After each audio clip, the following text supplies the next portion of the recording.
Shifting basslines.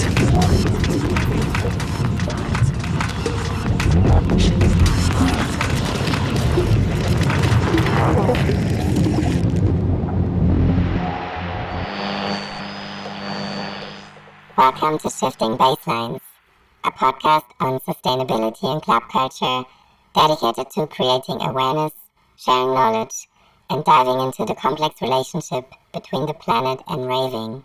In this episode, artist and somatic practitioner Camille Sapara Barton invites us to feel the climate crisis. We're sensing why dance floors can be spaces for grief and how they can shape a different relationship, not just to our own bodies, but to the planet at large.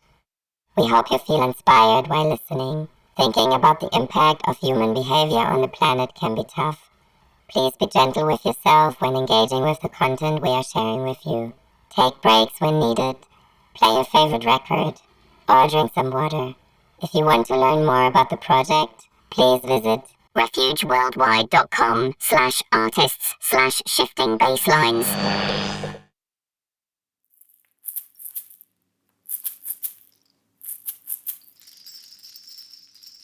Sweat drips, heart beats, breath rushes, bodies sink and flow. Being on the dance floor is a visceral experience, a catalyst for being in our bodies, for accessing embodied wisdom, for this moment of space and time. Sweat drips, heart beats, heart drips, breath rushes, bodies sink and flow. Being on the dance floor is a visceral experience, a catalyst for being in our bodies, for accessing embodied wisdom, for this moment of space and time.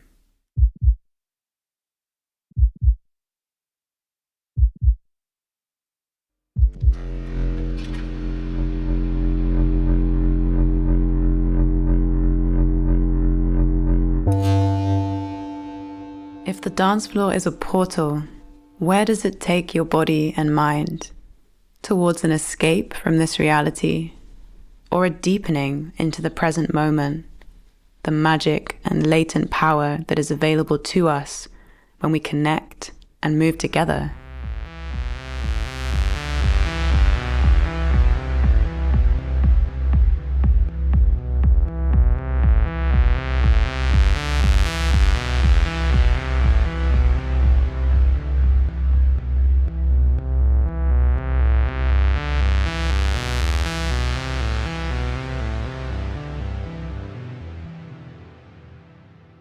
I invite you to reflect on a juicy dance floor moment and notice, how did your body feel? Are there any sensations emerging? Any traces of feeling that linger?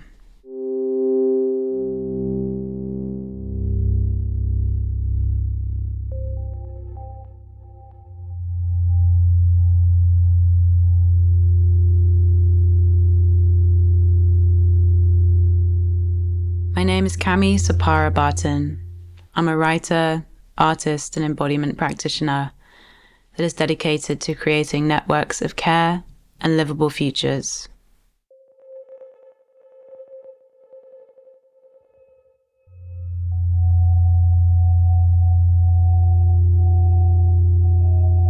In this moment of state violence, uncertainty, and ecological pain, I'm asking myself if dance floor portals can support us in this moment, and if so, how? In the following episode of Shifting Basslines, I will go on a journey to explore that question. The journey will take me into my formative years on dance floors, my somatic practice, and most recent work with grief. I will invite you to join me, take pauses when it feels right, dive into your own experiences, and follow what you need in this process.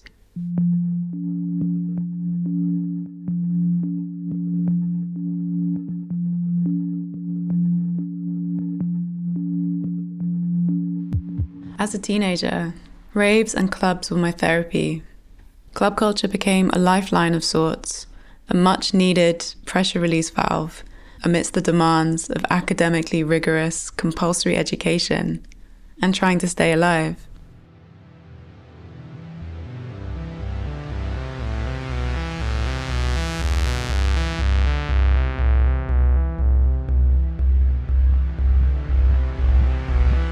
From the age of 14, my weekend started at Forward, a formative dubstep night at Plastic People on Curtin Road in London. Here, in that small, dark, smoky room, I learnt to meditate on bass weight.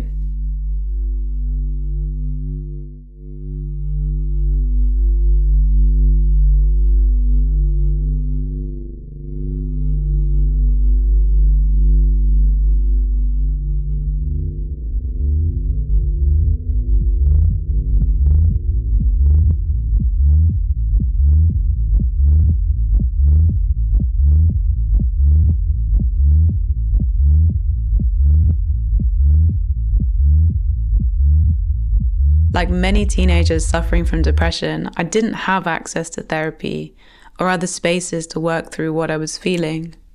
Moving my body, allowing my emotions to flow onto the dance floor every weekend became an act of survival. It provided me with a space for self-reflection, expression, catharsis, as well as a container to gently support what was numb in me. It allowed my body to move towards aliveness by being with the pain and allowing it to compost enough to get me through another week.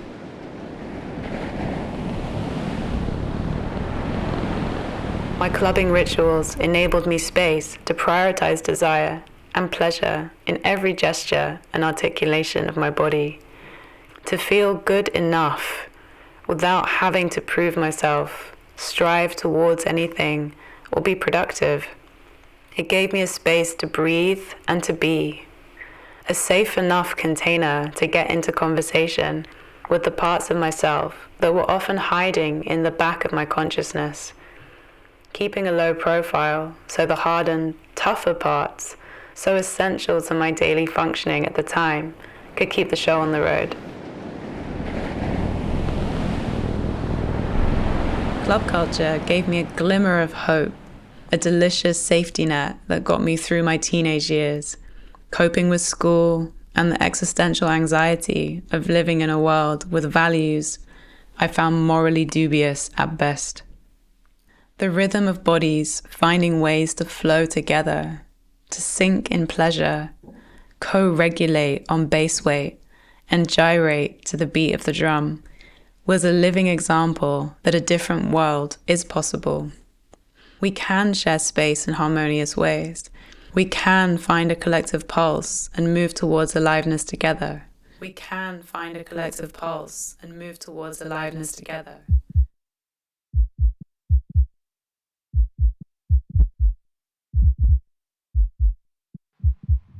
I became curious about how this could be applied in different contexts. What are the conditions that allow us to practice peaceful, embodied solidarity? It felt like important research to counter the sense of impending doom and rage in my veins, seeing the wars and harm being caused by Western powers in a post-9/11 world. This time deeply inspired much of the embodied social justice work I engage with currently. So for me, two things can exist at the same time. This season of my life was incredibly important for me, and I embrace it as part of my history. Yet, from my current vantage, I can see that I was in a deep moment of doom lulls.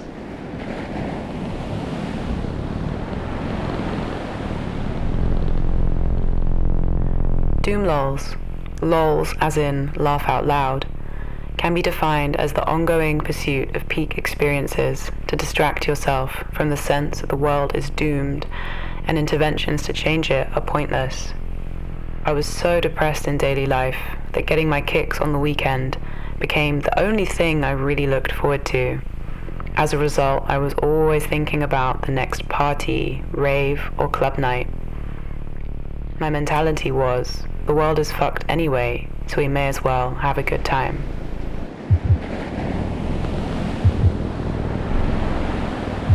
It's important to add that people such as Mala of Digital Mystics were deliberate in creating club containers, such as their events at Mass in Brixton, to increase collective agency and empowerment. However, the majority of people I was meeting and connecting with in clubs and raves at the time were also in a doom lulz mindset. The other thing that's important to note is that due to growing up in a predominantly white and resourced part of North London, I was able to explore substance use at a high level and remain relatively safe. But for many people that look like me, African heritage folks, or other racialized folks that grew up in other parts of the city, the situation would have been quite different due to racist drug policing and the ongoing impacts of the war on drugs.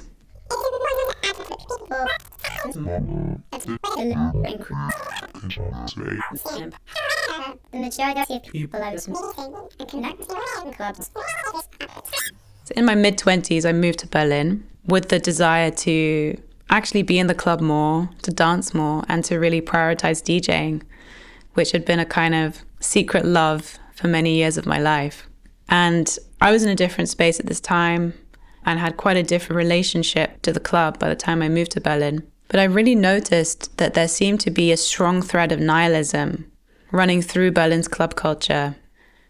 I don't believe that many people working in nightlife or attending clubs regularly actively identify as nihilists. If anything, I think many nightlife workers believe that club culture is an important component in moving towards social change. However, the club space in Berlin and many other contexts in the West often feels like a site to practice doom lulz, this individualistic pursuit of ongoing peak experiences to distract oneself from the sense that the world is doomed. So it's best to have a good time as it burns.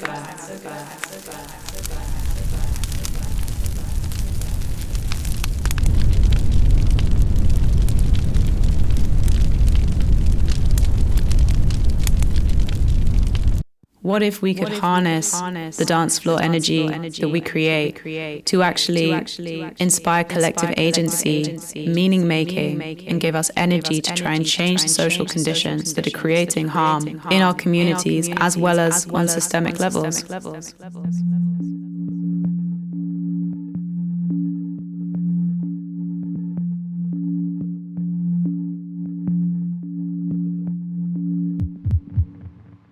I've been tending grief since 2017 and have developed public resources, programs, and tools to cultivate the practice with others.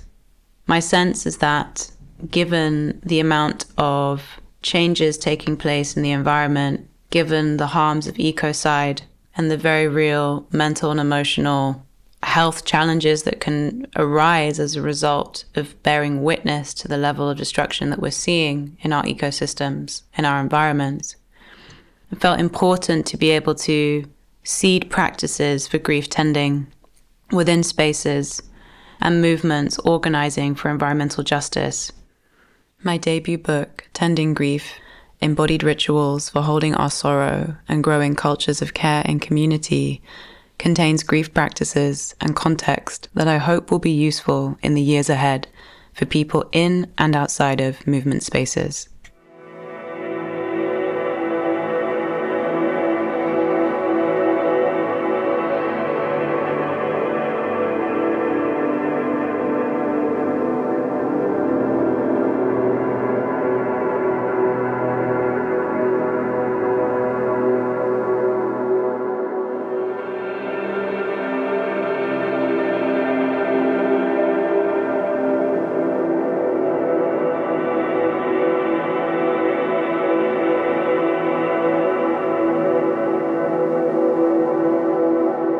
Or that we can just have a nice time while the world burns.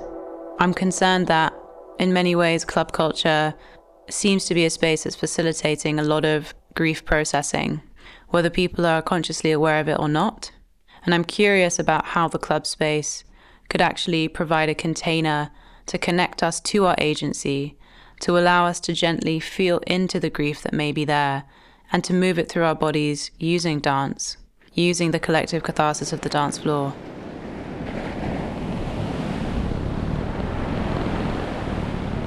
I describe grief as the bodily sensations or emotions that arise when we experience the death of loved ones or other forms of loss, such as the destructive impacts of oppression or our lives changing shape in dramatic ways.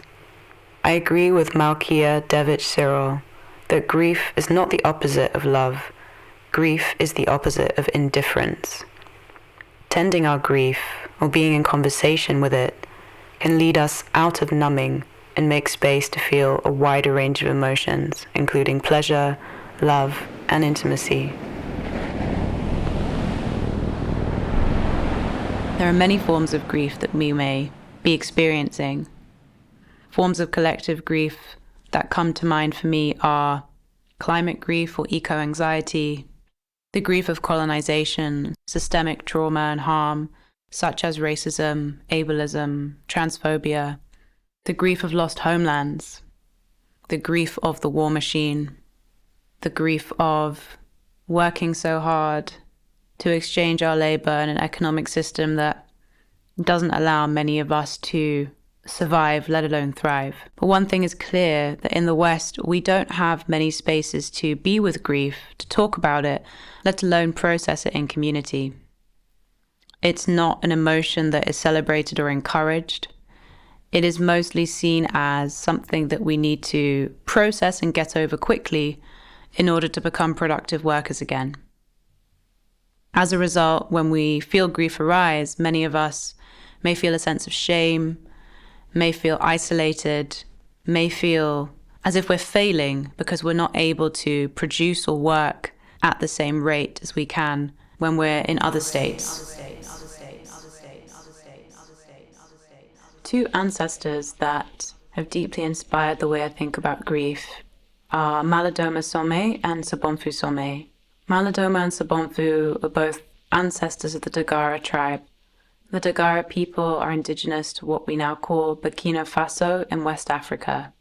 Malidoma and Sobonfu, while they were alive, spent many of their precious years of their lives spreading Dagara grief practices around the Western world. They both saw that the lack of space for grief in the West was detrimental for us. In their writing and their interviews, they would often refer to the fact that they would see the lack of space for grief as a form of social control, that not being able to connect to our feelings was a way that we were being placated, that we were easier to control, less able to connect to our agency and our power through being in relationship to our feelings, by being moved by our feelings.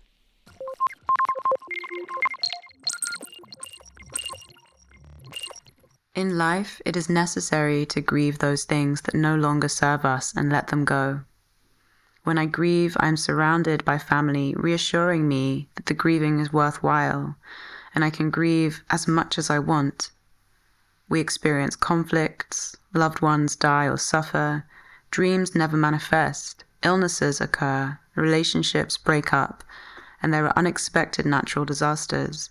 It is so important to have ways to release those pains, to keep clearing ourselves.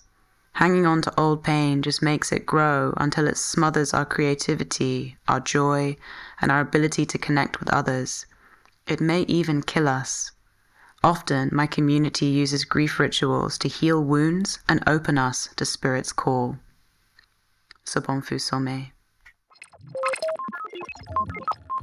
Another key idea that really resonates with me, shared by Malidoma and Sobonfu, is this idea of grief being a generative force, of it being something that contributes to the health and the well-being of society, when people are able to be in connection to their loss, to their lament, because ultimately this connects us to what we love and what we care about.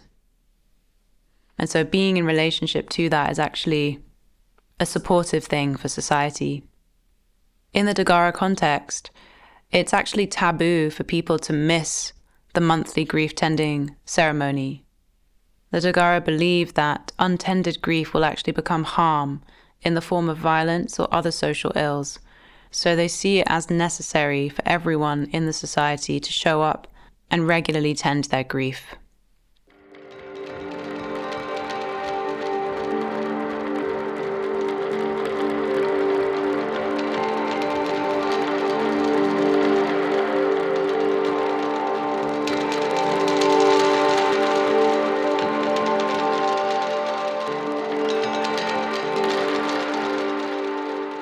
especially when it comes to the emotions that surround some of the bigger challenges that we face as a global community, such as the climate crisis.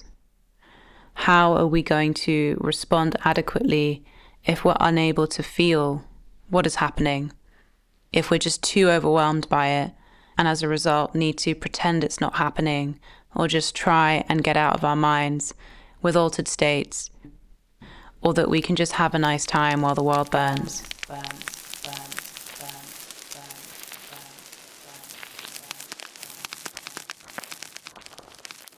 As a result of the lack of space to be with grief, many of us are numbing in order to function and to work, in order to keep going under adverse conditions.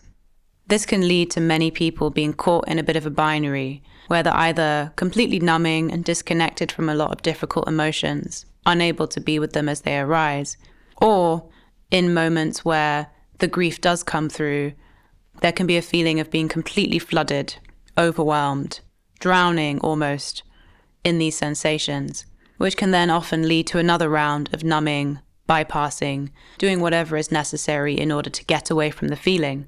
And this could be a range of responses from shopping, using social media, substance use, whatever people do in order to numb. There are many, many ways to do that in our societies currently.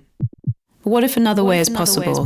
What if we could move beyond this binary of either numbing or being completely flooded? This is very much the work I'm interested in. Ways that we can rebuild the muscle to be with grief and uncomfortable feelings.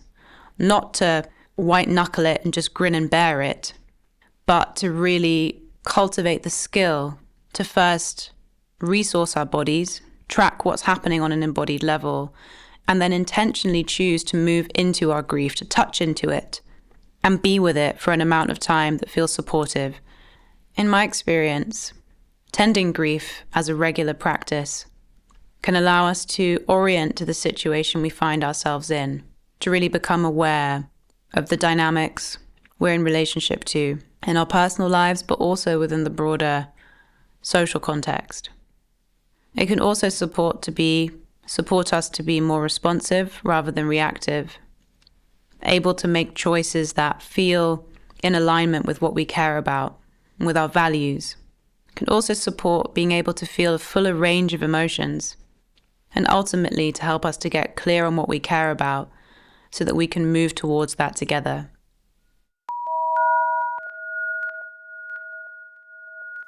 I'm going to invite you to join me in a short resourcing practice.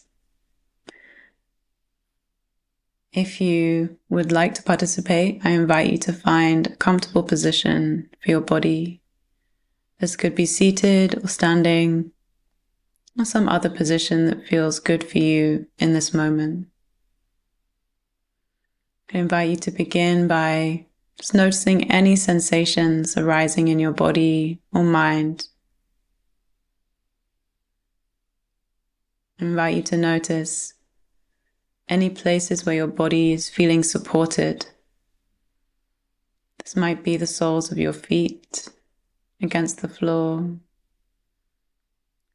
or any places where your body connects to the chair or furniture if you're sat down. Then invite you to scan your body and find a place that feels most pleasant in this moment. Place in your body that feels the best right now, without you having to do anything to it. Once you've found this place, the invitation is to be with it for a few breaths, noticing any ripples or shifts in sensation. And if you're someone that experiences pain, the invitation is to find somewhere in your body that feels neutral in this moment. But once you've found this place, just being with it, noticing any ripples or shifts in sensation. And if at any point you feel tension or discomfort during this practice, you can just stop. But if this is feeling grounding or nourishing in some way, I invite you to notice what signals is your body giving you that this is feeling nourishing or grounding in some way.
Just being with this for a few more breaths.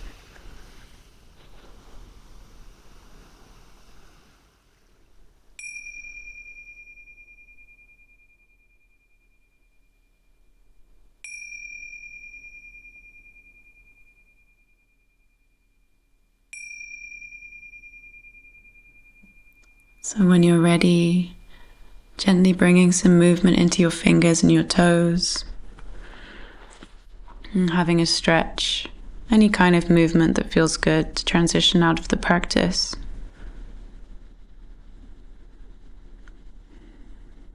Thank you for trying that with me. And if you felt you needed to do something else to take care of yourself, thanks for listening to that as well.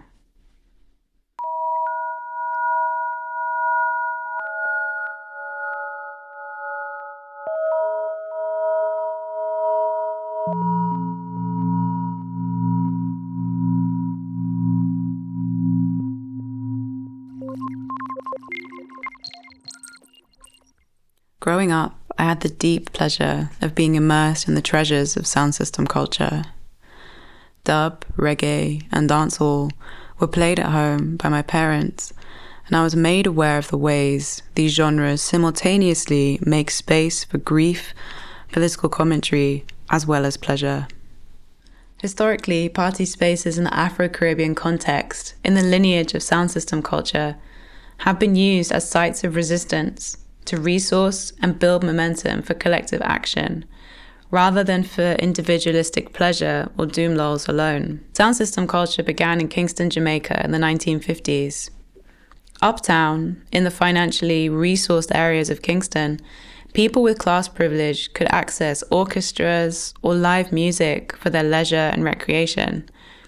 However, working class people and those deemed to be outsiders, including Rastafarians, were excluded from these spaces.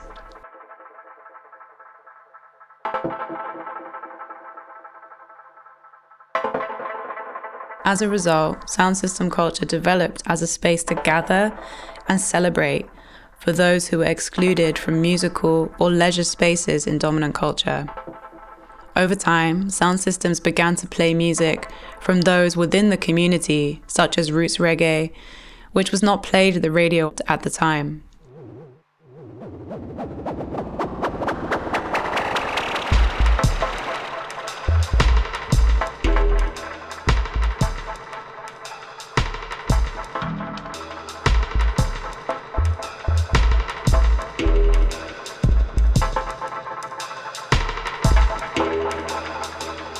Sound systems became a hub for protest music, a space to share about the conditions and oppression the working class Jamaicans were experiencing under colonial rule. In the 1970s, sound system culture crossed the Atlantic and landed in England, where I grew up. At that time, Afro-Caribbean folks were experiencing oppression, unemployment, police violence, as well as daily racism, including the incitement of violence from politicians such as Enoch Powell. Excluded from many spaces of leisure in dominant culture, parties fueled by sound systems again became a space to gather, share grief, celebrate, and grow solidarity to change the material conditions creating harm for Black and working class people.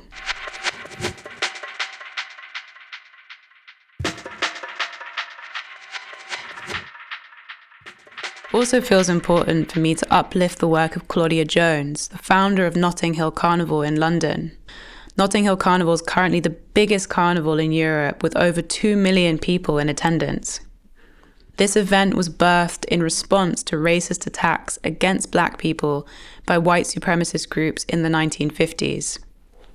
Claudia Jones was a Trinidadian activist, Marxist, and the founder of the West Indian Gazette, the first Black commercial newspaper in England. With her politics, some might ask, why would she create a space with music and dance in response to violence?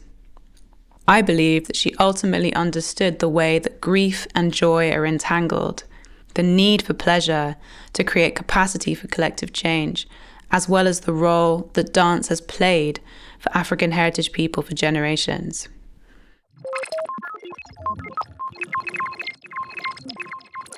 I think this provides a really shining example of ways historically in the communities I've been shaped by, in the place I grew up, how people have been using these party spaces, these sound system spaces to build collective agency, to celebrate together and allow that to resource them so they could go out and change conditions off the dance floor space. I really hope we can learn from this legacy and start to apply it, because there is a power in our dance, there is a power in coming together and moving our bodies, and it really depends on intention. If we utilize that intention to resource us for the collective, there's a lot of energy we can access there.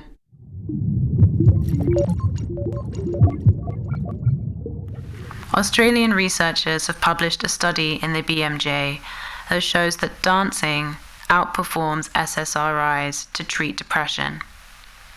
Dancing is also shown in the study, which had over 14,000 participants, to outperform other forms of exercise, demonstrating, once again, that dance is an incredibly powerful healing technology.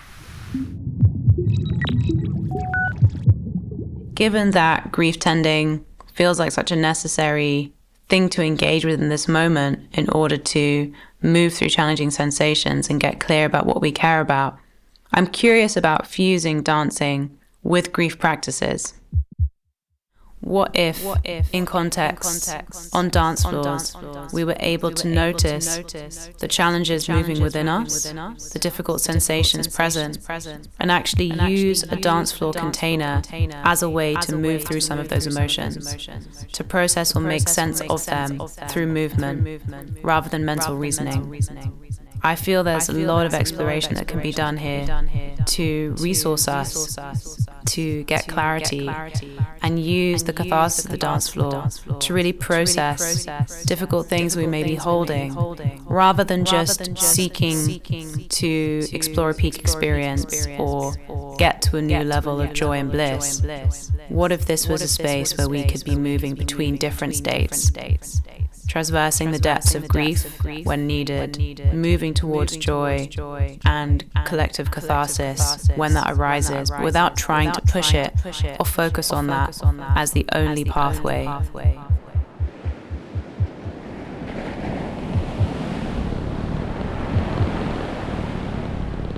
If you're interested in intention setting and exploring this with movement, here are a couple that you can try.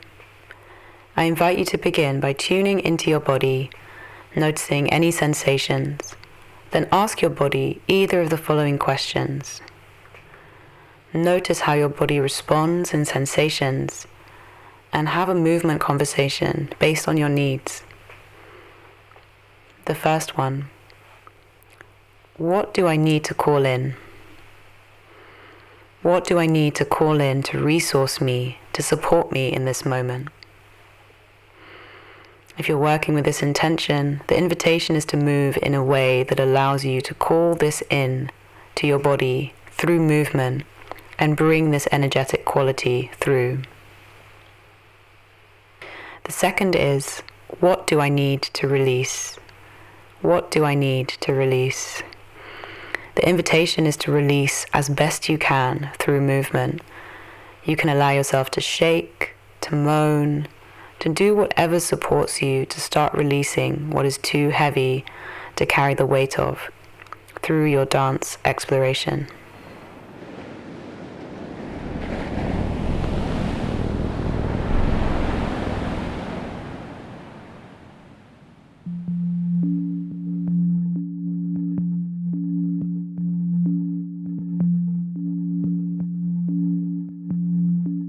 It is important to acknowledge the emotions that arise as a result of the complex web of ecological and social challenges we face as a global community.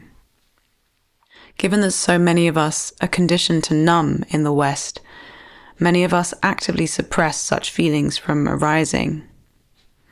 I believe that practicing being with grief over time can enable us to move out of numbing and grow our capacity to be with bigger sensations over time.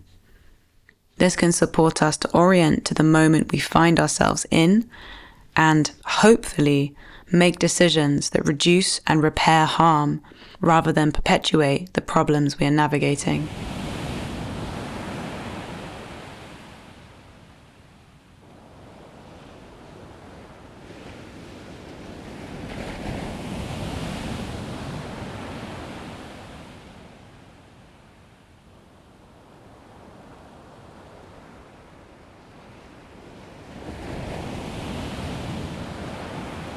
During the colonial expansion of Western nations, it was not simply violence, subjugation, and extraction that took place.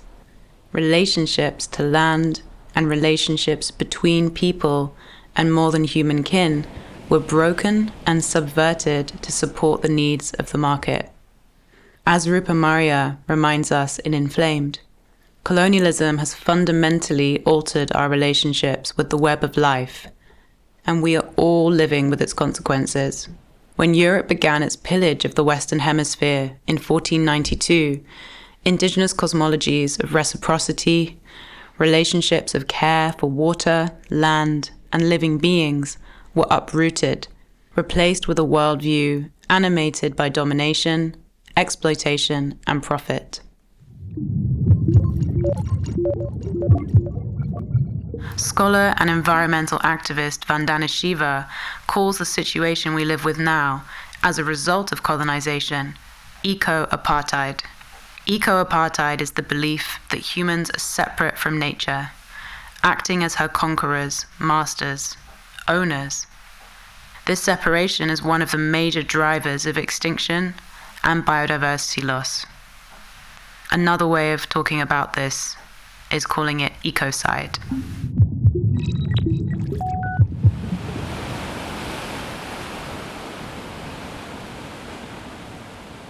In many ways, our economic system is at war with the planet, with our home. And given that we, as human beings, are a part of nature, are a part of ecosystems, the destruction of our habitats, the destruction of our ecosystems is very much impacting our well-being. At war with the planet, with our home, at war with the planet, with our home, the destruction of our habitat, the destruction of our habitat. In many ways, our economic system is at war, the destruction of our habitat with our home. Given that the destruction of our habitat is our nature, our destruction of our habitat, given that we as human beings is very much part of our ecosystem. Is very much impacting our well-being. Of our ecosystems is very much impacting our well-being.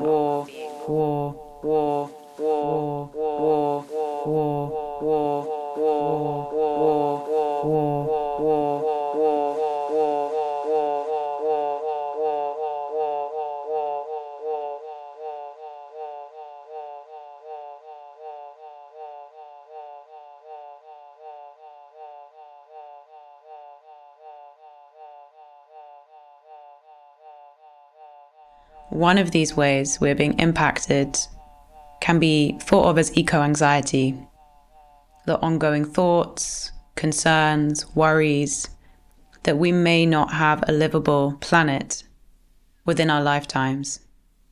The worries of how we are to survive and navigate in these times when we have been conditioned to operate in a scarcity mindset through our economic system.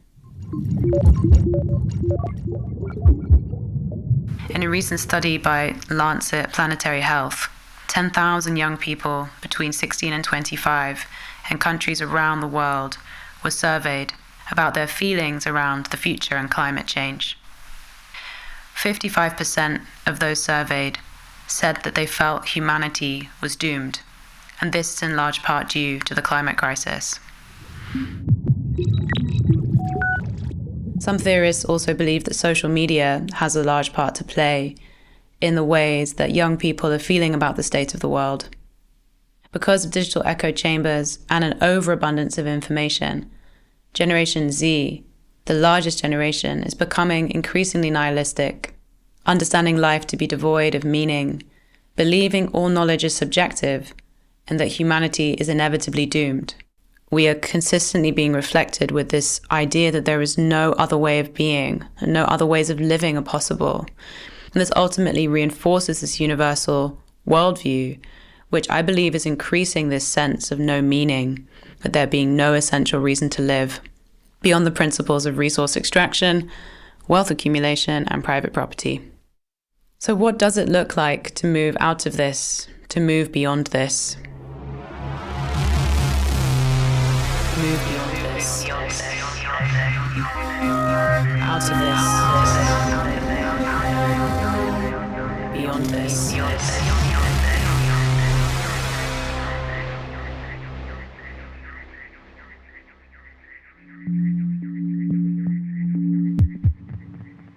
Dance floors provide a special container to prototype embodied ways of being, infused with care and pleasure.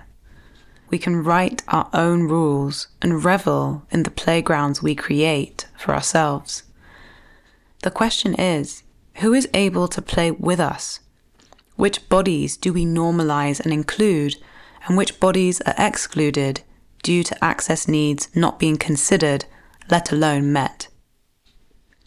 If we seek to move away from extraction in practice, then we must get better at caring for each other, especially those most marginalized in the dominant culture.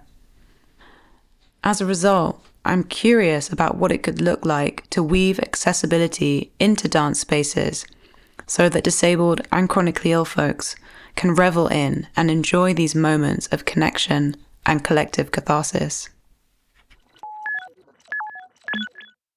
Hi, Camille. Thank you for inviting us to be a part of this conversation. My name is Marina Moresk, and I, along with Stefana Fertilla, we're the co-founders of Crip Rave. I reached out to Crip Rave because they are actively experimenting with approaches to increase access to the club space for disabled and chronically ill folks. Given that many clubs have little to no practices to support access or reduce the risks associated with COVID, I am excited to learn more about what this can look like in practice. Just thinking about the questions you gave us, and this first one in particular about practices, it's such a good question because so much of this work is really about what is accessibility and what practices are required to make a space most accessible. And the way that accessibility is actually, it shifts and it changes based on bodies and minds and positionalities. And so we really take quite an expansive approach to conceptualizing accessibility. And in the material sense, what that often comes down to is thinking about things like venue, physically accessible venue, and washrooms that are all gender, and other aspects of the sort of physical infrastructure. And then prioritize choice wherever we can, because accessibility often looks different for different people. People need different things, want different things. So what I'm hearing about the work you do at Crip Rave is you're really creating as many supports as possible for the diversity of needs in the community so that as many bodies as possible are able to access the space and enjoy and feel a sense of ease. When we're thinking about practices, accessibility practices, we're really approaching that question from a disability justice framework. And disability justice is a framework that emerges from CRIP, queer of color communities from lots of different places. Some of the beginning work around that happened in San Francisco Bay Area in the disability arts community. And what disability justice, the call to action there and the project is around centering intersectionality, centering attention to how things like race, things like class, things like gender actually impact and shift what we recognize as disability or what we recognize as madness, but also how we define justice around disability, around madness, around sickness or chronic illness or chronic pain. And that really kind of brings into light or challenges us to think more expansive about what accessibility means. And of course, that's in flux through dialogue and conversation and working with people and collaboration. But it also helps us to sort of see why certain things are extra important.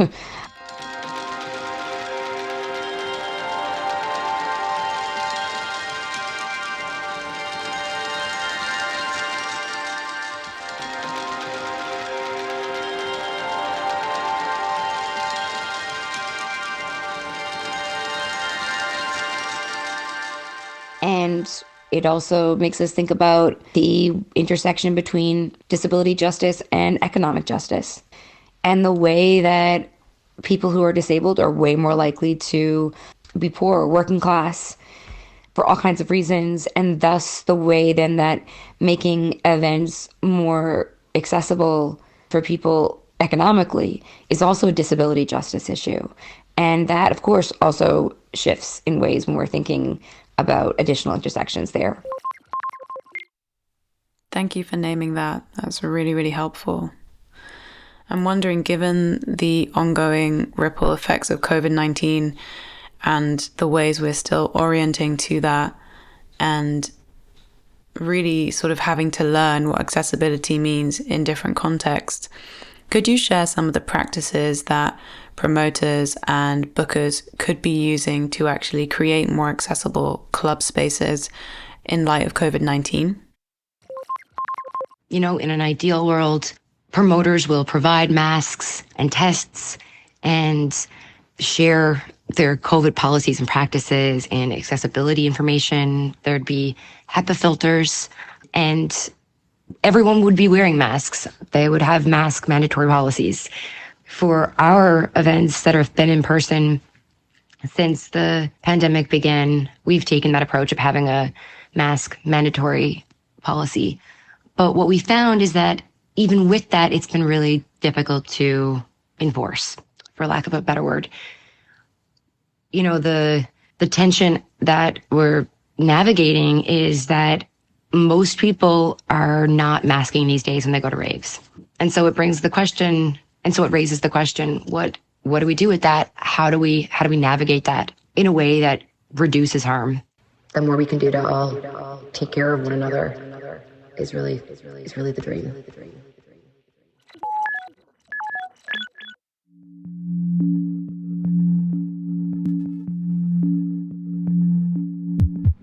If we cannot imagine having autonomy over our bodies, as long as we're not harming others, how can we imagine having the right to agency in our world?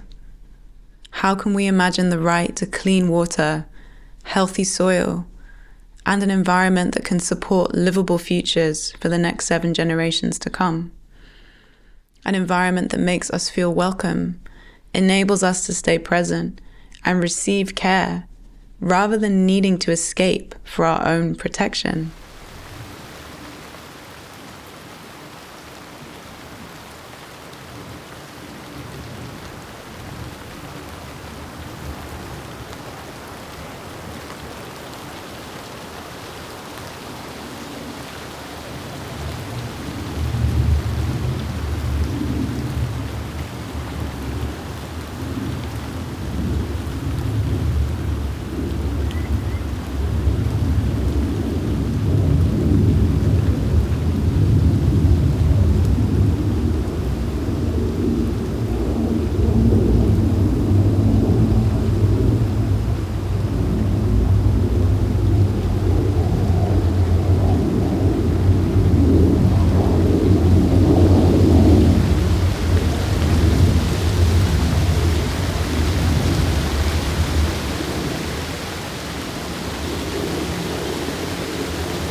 It's important to understand that there is no separation between us and our ecosystems. Despite the fixation on the individual in the Western context, we are more akin to ecosystems in and of ourselves. The only ways we are able to stay alive are due to various forms of collaboration with other microbes and organisms that do many of the functions necessary for regulating our bodies, whether it's clearing the film off our eyeballs, whether it's supporting in the various processes of digestion. Microbes play an essential role. And unfortunately, the more ecological damage is done to our soil and to our ecosystems externally, this also mirrors damage done to our own gut biomes, our microbiomes, internally.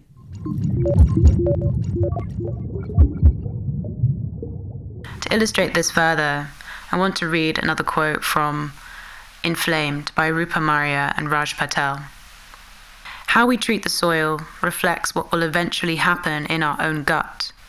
Those who tend the soil, our farmers, are critical stewards of our health, because our health starts in the ground under our feet. Just as the body keeps the memory of trauma alive in our cells, the soil also remembers.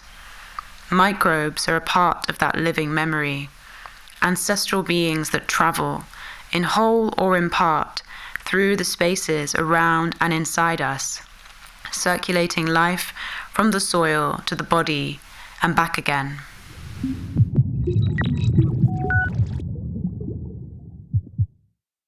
Something that really struck me as I was reading.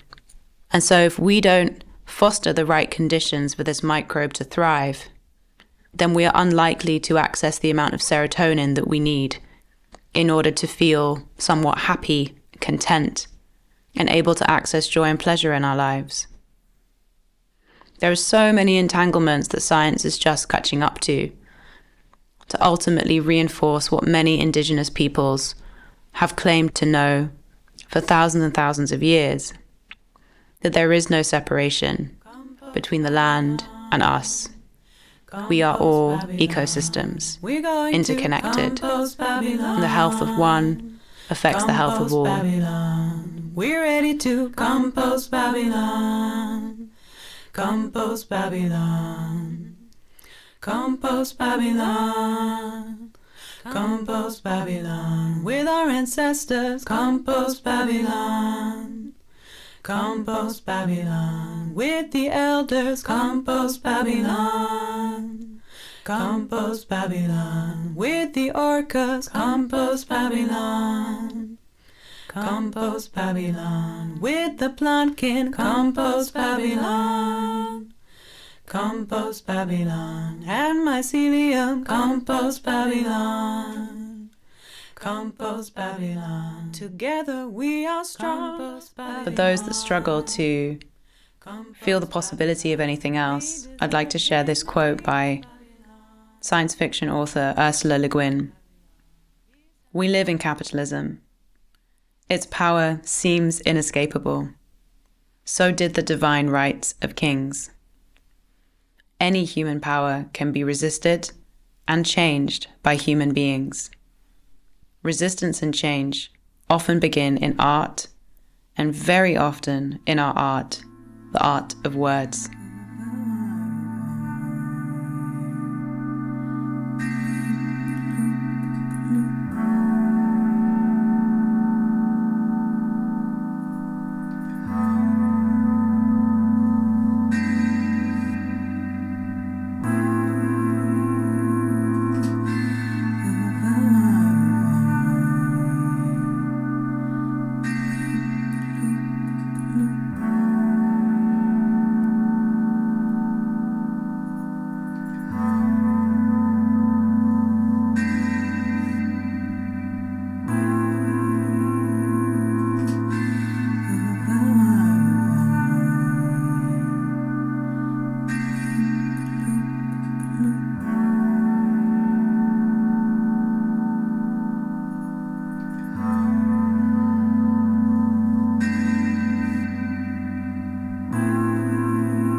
Thank you for listening to Shifting Basslines.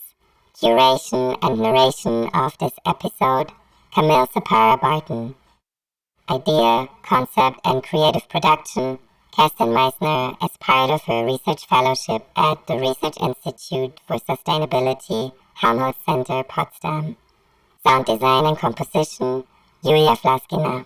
Editing, Farina. Artwork, Opashona, Ghosh. Accessibility support, Saverio, Cantoni. Mixing and mastering, Yuliia Vlaskina. Support and financial administration, Research Institute for Sustainability, Helmholtz Center, Potsdam, especially Achim Maas. Broadcasting and publication, Refuge Worldwide. Shifting Basslines.